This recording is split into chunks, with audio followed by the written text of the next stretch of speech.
Assalamualaikum warahmatullahi wabarakatuh. Halo teman-teman, perkenalkan nama saya Indriani. Di sini saya akan menjelaskan materi mengenai identifikasi alkaloid pada mata kuliah Kimia Farmasi Analisis Kualitatif. Yang pertama, saya akan menjelaskan mengenai alkaloid. Apa sih alkaloid itu? Nah, alkaloid merupakan kelompok senyawa metabolit sekunder yang banyak ditemukan pada tanaman yang memiliki sifat alkali. Nah, sifat inilah yang membuat penamaan golongan senyawa-senyawa ini sebagai alkaloid. Sifat alkali ini dimungkinkan karena secara kimia, alkaloid adalah senyawa organik yang mengandung nitrogen baik satu atau lebih dalam bentuk amino primer, sekunder, maupun tersier.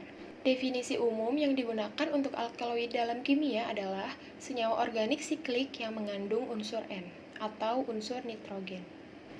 Struktur alkaloid sangat beragam, dan satu-satunya kesamaan antara senyawa alkaloid adalah kesamaan dalam hal sifat alkalinya. Berdasarkan sifat alkalinya ini, maka alkaloid dapat membentuk garam dengan asam. Oleh karena itu, beberapa senyawa obat golongan alkaloid ini tersedia dalam bentuk garam alkaloid, terutama sebagai garam alkaloid hidroklorida, atau misalnya tiamin hidroklorida dan piridoksin hidroklorida. Umumnya, alkaloid akan terasa pahit. Larutannya dalam asam klorida dengan bereaksi Mayer atau bereaksi raksa 2 kalium iodida akan membentuk endapan kuning. Dan dengan bereaksi Bouchardat atau larutan iodium, ia akan membentuk endapan coklat. Karena keberadaan unsur N dalam senyawa semua alkaloid, sehingga identifikasi keberadaan unsur nitrogen tersebut pada uji unsur atau uji pendahuluan merupakan pengarah awal untuk mengidentifikasi pemastian senyawa golongan alkaloid. Nah, selanjutnya ada sifat-sifat dari alkaloid. Yang pertama, memiliki ikatan hidrogen.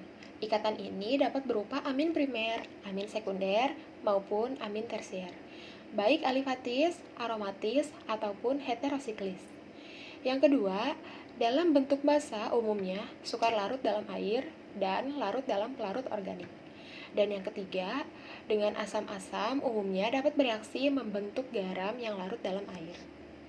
Sifat penggolongan alkaloida yang sangat sukar dilakukan umumnya dibedakan atas alkaloida alam dan alkaloida sintesis. Alkaloida alam ini terbagi menjadi 6, diantaranya alkaloid opium, misalnya morfin, alkaloid solanacea, misalnya atropin, alkaloid kina, misalnya kinin, alkaloid dari radix rauwolfi, misalnya reserpin, alkaloid turunan santin, misalnya kofein, dan alkaloid dari semen strikni, misalnya strikinin. Sedangkan alkaloida sintesis terbagi menjadi 5, diantaranya turunan pirazolon, misalnya antipirin, turunan aminobenzoat, misalnya benzokain, turunan akridin, misalnya akriflavin, senyawa amin alifatis dengan inti aromatis, misalnya efedrin, dan turunan pirazolidindion, misalnya fenilbutazon. Pembagian alkaloida berdasarkan rumus kimianya atau struktur intinya. Yang pertama, turunan piridin misalnya nikotin dan nikotinamid. Yang kedua, turunan tropan misalnya skopolamin, atropin, dan hiosiamin. Yang ketiga, turunan kinolin misalnya kinin dan klorokin. Yang keempat, turunan isokinolin misalnya papaverin dan noskapin. Yang kelima, turunan santin misalnya kofein dan teofilin. Yang keenam, turunan fenatrena misalnya ada morfin dan kodein. Dan yang ketujuh, turunan pirazolon misalnya piramidon, novalgin, dan antipirin. Reaksi-reaksi umum untuk alkaloid atau senyawa nitrogen. Yang pertama ada reaksi pengendapan atau reaksi kristal. Cara pengujiannya adalah sedikit sampel padat atau sampel hasil isolasi diletakkan pada objek gelas. Tambahkan 1 tetes asam klorida 0,5 normalitas dan 1 tetes bereaksi.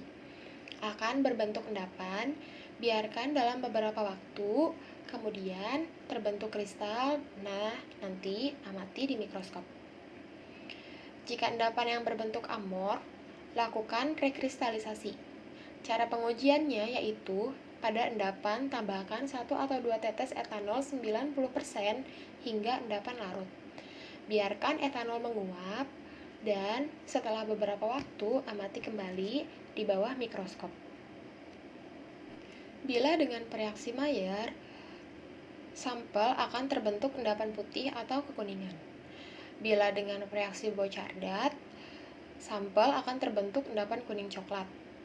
Bila dengan reaksi Dragendorf, sampel akan terbentuk endapan merah jingga hingga merah coklat.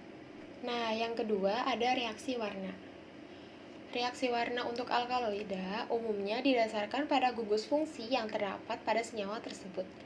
Reaksi umum untuk beberapa golongan senyawa alkaloida diantara lain adalah reaksi umum untuk alkaloid opium, reaksi umum terhadap alkaloid solanase, reaksi umum terhadap alkaloid kina, reaksi umum terhadap alkaloid santin, dan reaksi umum untuk alkaloid turunan piridin.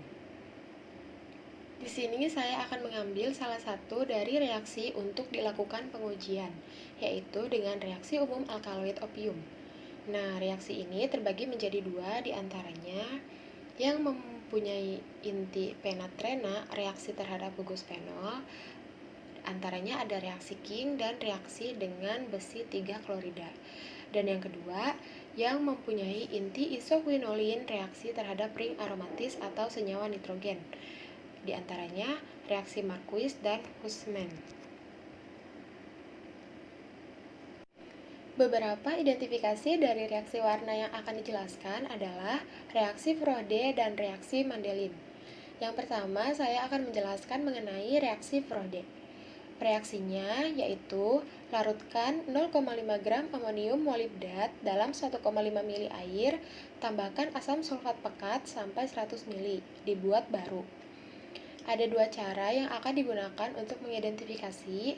Cara pertama, pada plat tetes, letakkan sedikit sampel padat. Tambahkan 1 tetes reaksi dan akan terbentuk warna. Cara kedua, 1 tetes larutan sampel ditambahkan 1 tetes larutan amonium molibdat 0,5%, kemudian uapkan sampai kering. Lalu, tambahkan 1 tetes asam sulfat pekat dan akan terbentuk warna. Yang kedua adalah reaksi Mandelin. Reaksinya adalah dengan melarutkan 0,5 gram amonium vanadat dalam 1,5 ml air. Tambahkan asam sulfat pekat sampai 100 ml, dibuat baru. Cara identifikasi pada reaksi Mandelin juga terbagi menjadi dua. Yang pertama, pada plat tetes, letakkan sedikit sampel padat, kemudian tambahkan 1 tetes reaksi dan akan terbentuk warna. Cara kedua, 1 tetes larutan sampel ditambahkan 1 tetes larutan amonium vanadat 0,5%, uapkan hingga kering, kemudian tambahkan 1 tetes asam sulfat pekat, terbentuk warna. Nah, salah satu obat yang akan digunakan pada uji alkaloid ini adalah obat kodein. Kodein berupa serbuk berbentuk kristal, berasa pahit. Bisa juga dalam bentuk garam asam klorida dan garam fosfat. Larut di dalam air dingin, air panas, dan sukar larut dalam etanol. Cara mengidentifikasinya yaitu ke dalam 5 mg zat ditambahkan 5,0 ml asam sulfat dan 1 tetes besi 3 klorida 10%. Kemudian, campuran ini dipanaskan dan terbentuk warna hijau yang berubah menjadi biru yang lama-lama menjadi biru ungu. Setelah larutan dingin, ditambahkan 2 tetes asam nitrat, kemudian warna akan berubah menjadi merah. Terima kasih sudah menonton video saya. Semoga dapat menambah pengetahuan teman-teman semua. Mohon maaf bila terdapat kesalahan atau penempatan tutur kata yang kurang pantas. Wassalamualaikum warahmatullahi wabarakatuh.